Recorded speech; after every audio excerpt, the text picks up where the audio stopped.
I asked Senator Blumenthal to preside when I went to vote, and then I skipped him when it was his turn to ask questions. So, begging your pardon, Senator Blumenthal.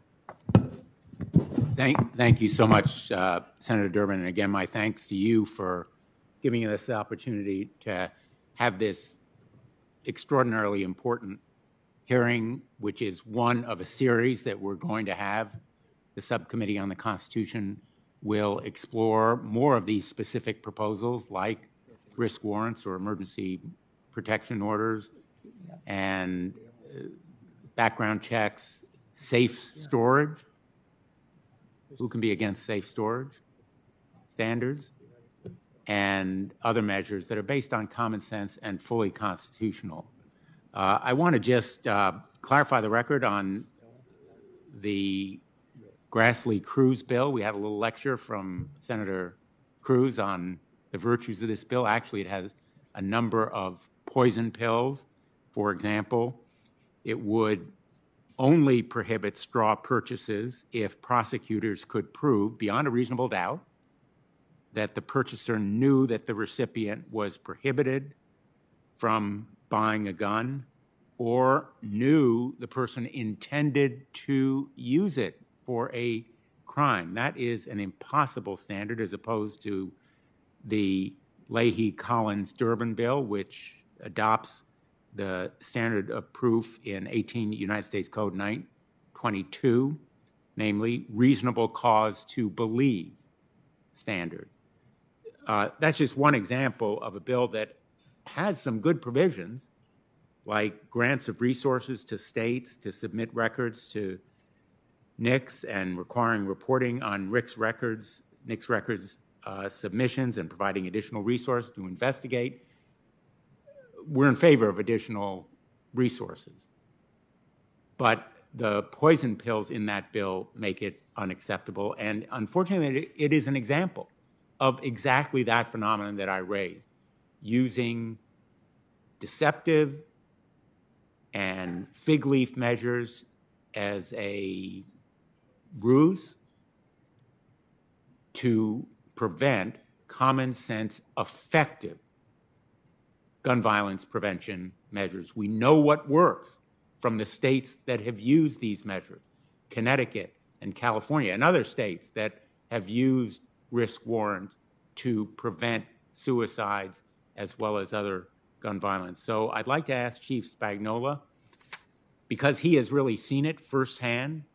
He has been in the Waterbury Police Department since 1992. He's been in the patrol division, the motorcycle division, the tactical drug division. He's really seen it all.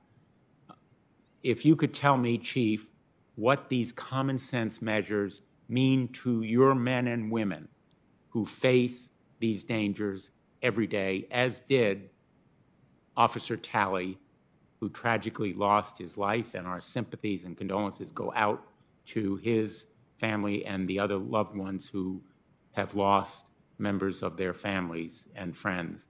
Chief, if you could tell us what these measures mean. Thank you, Senator.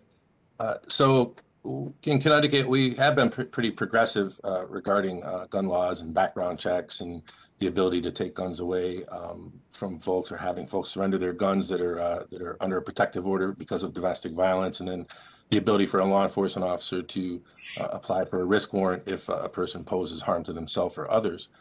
However, I get an end of shift report 3 times a day, every 8 hours, and within that report, there isn't a day that goes by that there's not a report of shots fired or someone, a prohibited person, being arrested with a handgun that they should not be in possession of right here in Waterbury.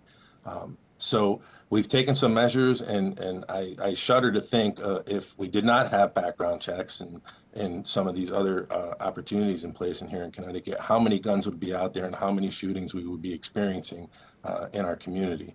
I think that, you know, the measures in place have protected our law enforcement officers, and as importantly, they've protected members of our community. It's often that we use the risk warrant process to take temporarily guns away from people who have displayed that they are in a situation where they pose an imminent threat to themselves or others. And there is due process here in Connecticut behind that. I mean, it's not just that the law enforcement officer goes and seizes these weapons. This paperwork is reviewed by the local district attorney and then in turn brought to a judge for approval on whether these guns can be taken in order to be heard about in a hearing and then potentially returned to this person. But I am very satisfied that we have these measures in place here in Connecticut. I think that they are common sense. I think that states surrounding us, some of them do have progressive background check laws and other gun laws. Some don't. And we see guns that flow into through our borders and into our community from states where folks can just go to a gun store and with a driver's license or some form of ID, purchase a gun with little to no wait time. So I'm proud of the work that's been done here in Connecticut, and I think that it keeps our community and our law enforcement officers much safer. Thanks for your testimony today, Chief, and thanks for your great work for Waterbury and the state of Connecticut. Thanks, Mr. Chairman. Thanks, Senator Blumenthal. We're going to call on Senator Hawley, Senator Booker, Senator Blackburn on